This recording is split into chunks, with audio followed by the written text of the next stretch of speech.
everybody, and you are back with Marlene from Building and Decor, DAS, Floors in Africa magazine, and Walls and Roofs magazine. And today I have the privilege of talking to Dewar van Antwerpen from Boogertman, and he has been involved in the development of a new document around retail and design in retail. But first, welcome and thank you for giving us the time. I know that you're very busy.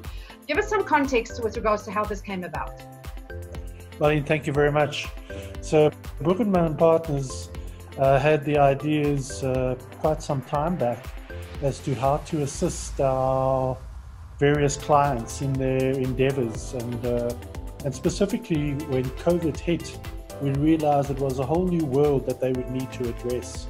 So we had a think tank called Future Part, which was kind of addressing research in the various typologies historically, and this is for the last year, 8 months. And working on the success of Future Part, we thought that there needed to be a way to guide and assist our various developer clients in the various typologies that they follow. And the first document that came out was Design the Future Office, where we tried to assist these developers who are in the commercial office environment as to how they would bring their staff back into the office, and the various 1.8, 2 meter distancing rules, as well as the protection that would be required, the navigating all the different legal parameters that have been set down for them. And having dealt with that typology, we realized that both in the education environment, but as well as in retail, that documents that reflected a similar kind of response could certainly help those developers who are specializing in retail and also education, of course. And this specific one, Design the Future Retail, was a collective endeavor from Boogertman Partners, really from the experiences garnished in all our offices regionally, collated into a single document as to how to assist our client base in this regard. So this is around the future of retail. Talk me a little bit through the document. So I saw that you've got now mid and long-term scenarios that you discuss, and you start with that. Yes. So it would assist if I can share that document on the screen. Would that be of assistance? Right. Yes. So let's just get into that. Dewar, do you foresee that this will bring about, I know you're talking about developers at the moment, but do you foresee that there would be a potential for other clients to also benefit from this? Very much so. Marlene, could I just quickly ask that you enable host participation? So this just reflects our various responses in the immediate requirements that the clients would have, like I reflected the requirement or the desire to get tenants as well as clients back into shopping centers, and what would that require? Of course, the social distancing, perhaps one-way traffic for tenants, the washing of hands, all the regulatory requirements, that would be a kind of immediate response. But then we see a kind of midterm response as well, and that would answer questions with respect to how can we reuse or re-engage with the spaces that they currently have to increase footfall, etc., in the context of the reduction of space, because there would be a big concern that they would be going through, and that the risk for the survival of the smaller moms and pops, the non-nationals, would be seriously stretched. So they would have tremendous vacancies. So how would we try and address those issues? And then, of course, given the availability of space, how do we go about reusing that space and getting more feet into the mall? So we looked at it with various steps. Often the case is that the data is not there, and by data I'm referencing what are the layouts of the shopping centers, as well as the tenants. And we've got a program up and running within Boogertman Partners called Kaya. It's just an anagram for Know Your Asset. And Know Your Asset is able to photogrammatically determine that space and the space usage inside a shopping center. So if you don't have it, we can get it with a reasonable sense of immediacy to engage with it. So with that in mind, we can then kind of strategize as to what are the opportunities inherent in that kind of downturned context. Yes. So how can we look at entrances and count the number of footfalls going through entrances to enable the right number of people for the space of that tenant or the space of that shopping center, for example. So, but together with that kind of information, we can try and strategize going forward as to increase the usage and the attraction of that shopping center. Okay. So then we've got a program also called DOT, where we're able to design the detail to actually come up with solutions that would detail and enhance access to that shopping center or that tenant. Right. And also to evaluate the space for future use, which we think that there's a really important opportunity for. And with BITS, we are able to refit and repurpose that space which has become available. Mm-hmm. And as I essentially said in the beginning, that this program was really, in the document, was really to start the conversation with our clients, because there's a lot more to shopping centers than really just understanding the space and what's happening with respect to COVID in the preclusion of the use of that space or the increased availability of space that has become available.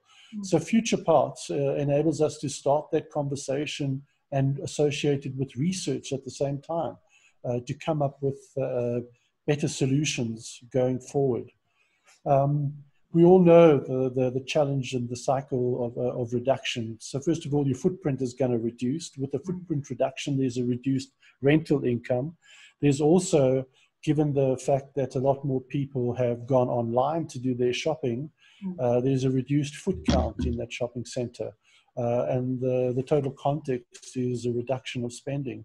And really, the proposal is trying to come up with solutions to enhance the opportunities that are existent in this context.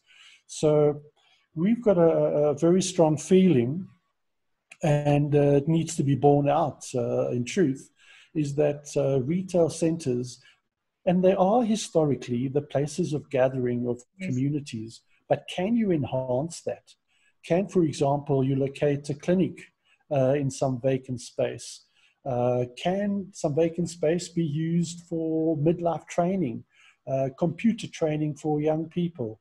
And so we think that there's tremendous education opportunities that could exist in that kind of space. If not, it be used as temporary logistic storage facilities. Yes. And the thing is that you would need to leverage or massage the asset which the developer has in that shopping center.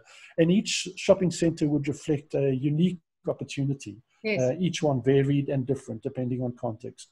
We are well aware that enclosed malls have a psychological restraint right now during COVID for people wanting to go there.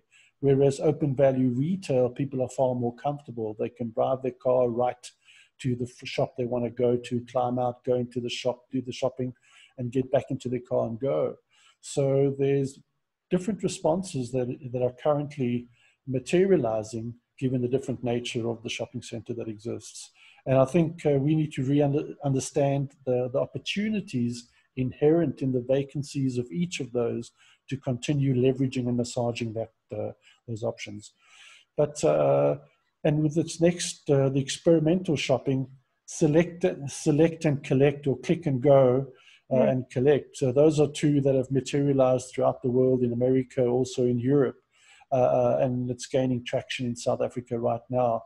Equally so with restaurants. Yes. There was an opportunity we foresaw when we did this, prepared this document.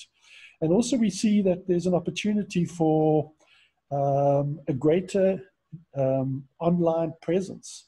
that retail should become more phygital, as opposed, and that's they both have a physical presence as well as the real life experience. Mm-hmm. The thing is that people are attracted to experiences. Yes. So we always believe that the brick and mortar retail will always win over the online shopping experience.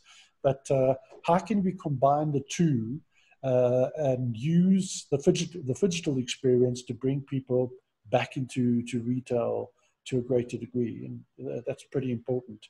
We also looked at parking lots. If there's going to be a reduction in shopping and we've got large vacancies within the parking areas, the real question is how can you leverage that opportunity, that availability of space, because there's tremendous opportunity in that, just in that component as well. Mm-hmm. So, and reflects of here the click and collect, the drive-through opportunity, the redevelop, increased efficiencies, don't touch technologies when we're entering into shop, and then having the conversation to look at the future as to what opportunities that might bring. And really the future is today. Yeah. And it's an opportunity we need to grasp. We can't get away from it. It's the new reality. Yeah. And we're very keen to join our clients in trying to find a solution or to leverage the opportunities they have in the shopping centers in the different contexts that they find themselves in. And that's really the presentation, and the contact people at the back is Anton Kukumur, Francois Breedenkamp, and of course myself. I think that shopping centers specifically, restaurants also, but shopping centers more so, are finding themselves in an incredibly difficult situation at the moment. And I think that having somebody talk with them and talk them through it and talk about the opportunities and just unpack it for them a little bit would add such tremendous value. I think that the vortex that they're being sucked into at the moment is just overwhelming. So I think this is a great initiative. Do you have? I mean, that's true, because the situation is so fluid. There's so many unknowns. But I think collectively putting our minds to the problem, we can come up with a really good solution with our clients.